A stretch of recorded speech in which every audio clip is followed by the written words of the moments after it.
Hello guys, आज हमारी video में हम पढ़ने जा रहे हैं व्याकरण का एक नया विषय प्रत्यय। अब प्रत्यय, जैसे मैंने उपसर्ग की वीडियो में भी बताया था कि उपसर्ग की जरूरत क्यों पड़ती है। सबसे पहले तो हमें यही जानना होगा कि हम व्याकरण में प्रत्यय पढ़ते क्यों हैं। तो किसी भी भाषा में जो शब्द हैं उनको शब्द निर्माण की प्रक्रिया का एक भाग है प्रत्यय। हमारे पास भाषा में जितने भी शब्द होते हैं हम उनको उपसर्ग लगाकर, प्रत्यय लगाकर या समास के द्वारा नए शब्द बनाते हैं। तो हमारे पास कुछ शब्द होते हैं जिनके पीछे हम कुछ शब्दांश लगाकर नए शब्द बना लेते हैं, इसीलिए हमें प्रत्यय की जरूरत पड़ती है। तो प्रत्यय शब्द निर्माण की एक प्रक्रिया है। ठीक है, सबसे पहले अब इसकी डेफिनेशन पर, इसकी परिभाषा पर आ जाते हैं, उसे समझ लेते हैं।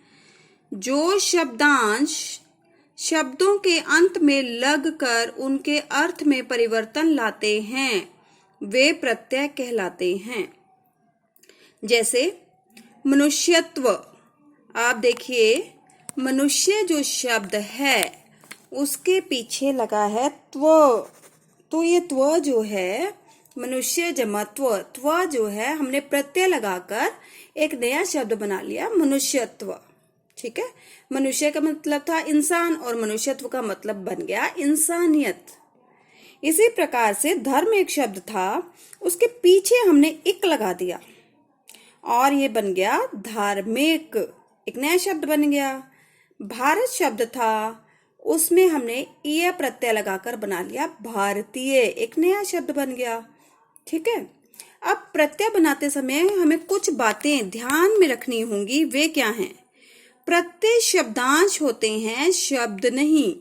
आप ये ध्यान रखिए कि जो प्रत्यय हैं वो कोई एक पूरा शब्द नहीं होता। जैसे कि आप देखिए इक, ईय, त्व, ये कोई पूरे शब्द का अर्थ थोड़ी प्रतीत करा रहे, शब्द का एक अंश है, भाग है शब्द का, ये पूरा शब्द नहीं होता प्रत्यय।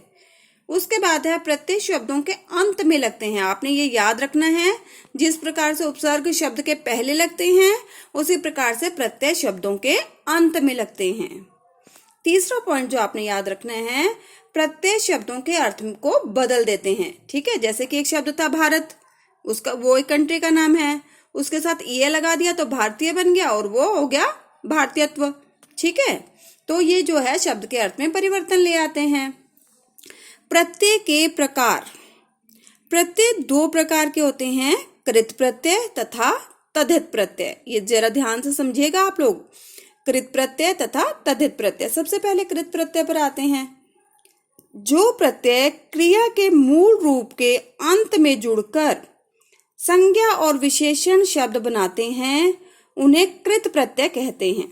ठीक है, देखिए कि हमारे पास सबसे पहले हमें इस कृत्य प्रत्यय के लिए जानना जरूरी है धातु क्या होता है।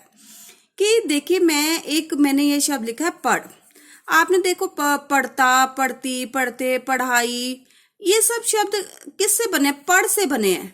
तो ये हो गया मूल रूप। मूल रूप को ही क्या कहते हैं? धातु, कि जिनसे अनेक शब्द बनते हैं ना, आगे आगे शब्द बनते चले जाते हैं, वो होती है धातु। तो जब धातु के साथ हम प्रत्यय लगाकर नए शब्द बनाते हैं, संज्ञा या विशेषण बना लेते हैं, तो उसको क्या कहते हैं? कृत प्रत्यय। जैसे कि देखिए उदाहरण से समझते हैं, पढ़ जो है धातु है, उसमें मैंने लगाया आई, तो हमारे पास बन गया पढ़ाई। पढ़ाई एक संज्ञा शब्द है ना। अब हमारे पास है लिख, लिख में मैंने लगा दिया आई, अब हमारे पास नया वर्ड बन गया लिखाई।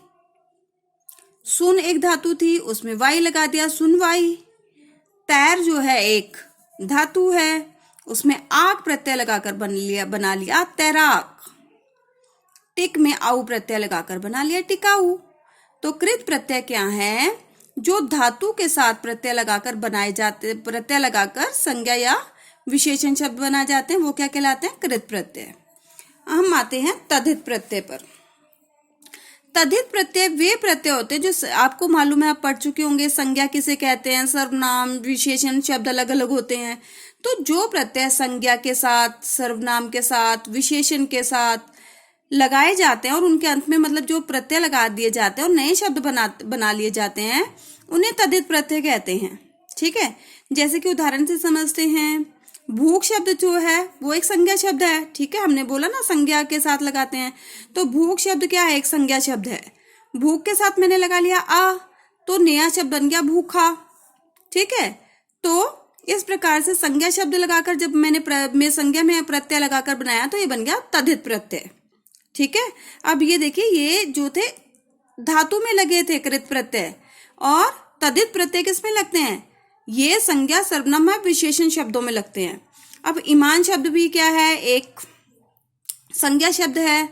अब इसके साथ मैंने दार प्रत्यय का प्रयोग कर लिया तो बन गया ईमानदार। ये भी मैंने संज्ञा शब्द के साथ लगाया, इसलिए ये हो गया तद्धित प्रत्यय। अपना शब्द क्या है, सर्वनाम। मैंने बोला था सर्वनाम के साथ भी लगाए जाते हैं तो तद्धित प्रत्यय होते हैं, तो इसलिए मैंने उसका भी उदाहरण ले लिया। तो अपना शब्द के साथ जब त्व लगा दिया तो बन गया अपनत्व, ठीक है। इस प्रकार राष्ट्र शब्द जो है क्या है, राष्ट्र शब्द एक संज्ञा शब्द है, उसके साथ मैंने प्रत्यय लगा दिया तो बन गया राष्ट्रीय। तो इस प्रकार प्रत्यय के दो भेद हैं, कृत प्रत्यय तथा तद्धित प्रत्यय। आशा है कि आपको प्रत्यय के बारे में विस्तार से समझ में आ गया होगा। अपनी वीडियो यहीं खत्म करती हूँ, अगली वीडियो में आऊंगी एक नए विषय के साथ। तब तक के लिए बाय।